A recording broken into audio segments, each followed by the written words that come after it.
You don't need to tell whether you fried chicken, bake bread. That's not necessary in a business card. Keep it simple.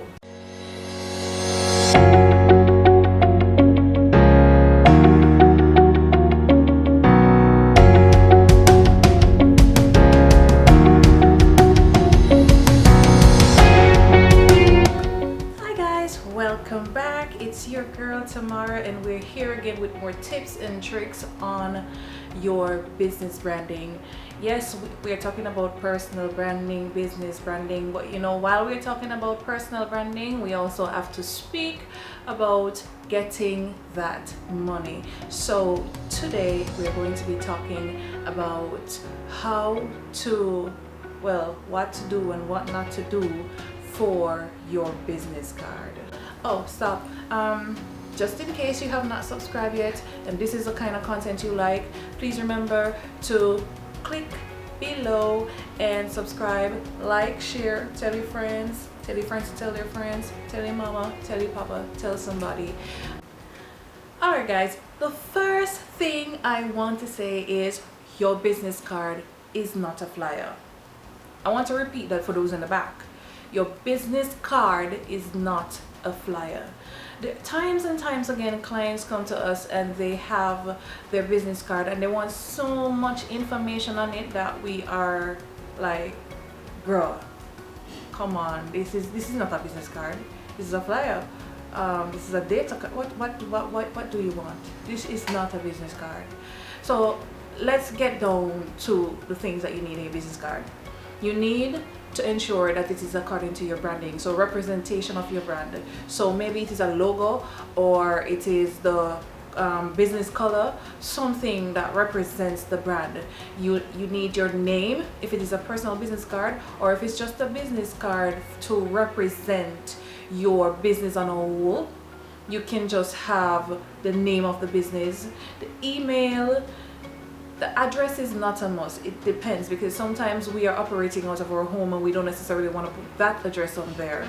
But if you have a business address, go ahead and put that on there, and you would most definitely want a contact number. So email address and contact number are a must for your business card. And sometimes the email address ain't even that important, because it depends on the kind of business that you're doing. Some businesses, they don't need email address any at all. They just need a phone number.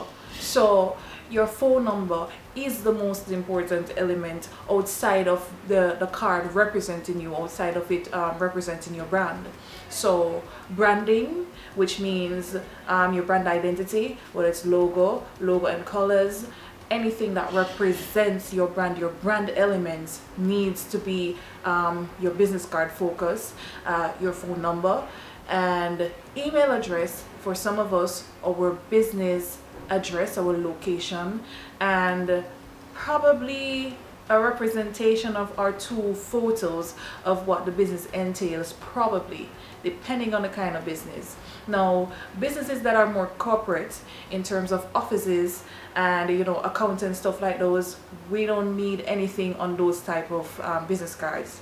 What you do need on those business cards is name, address, telephone number, email address, representation, as in business identity, the end.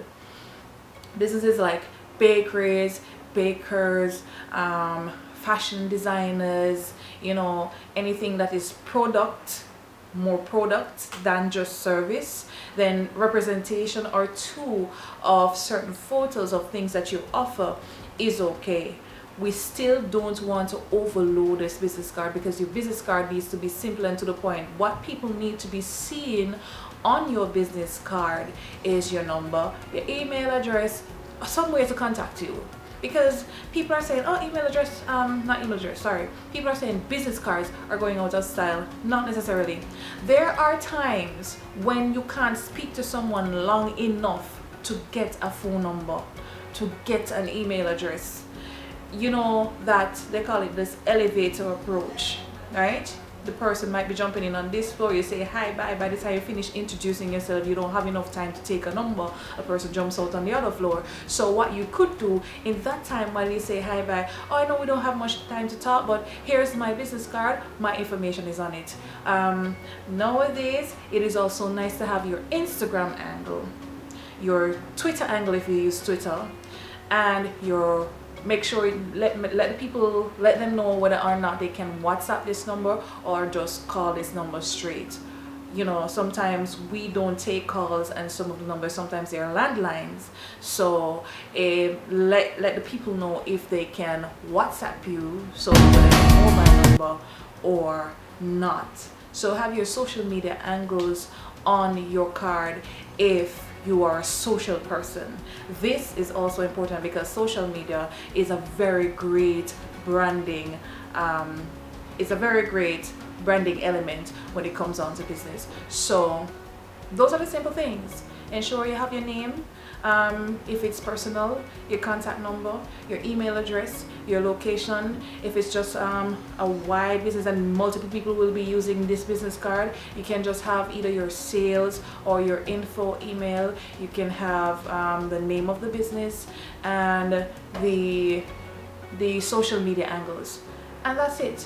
You don't need to tell whether you fried chicken, bake bread. That's not necessary in a business card. Keep it simple. It's as simple as that. Keep it simple. And again, it's your girl Tamoy. Thank you for being here with me today. It was wonderful having you. If you have not yet subscribed, go ahead and do so. Like, share, and see you in my next video. Bye bye.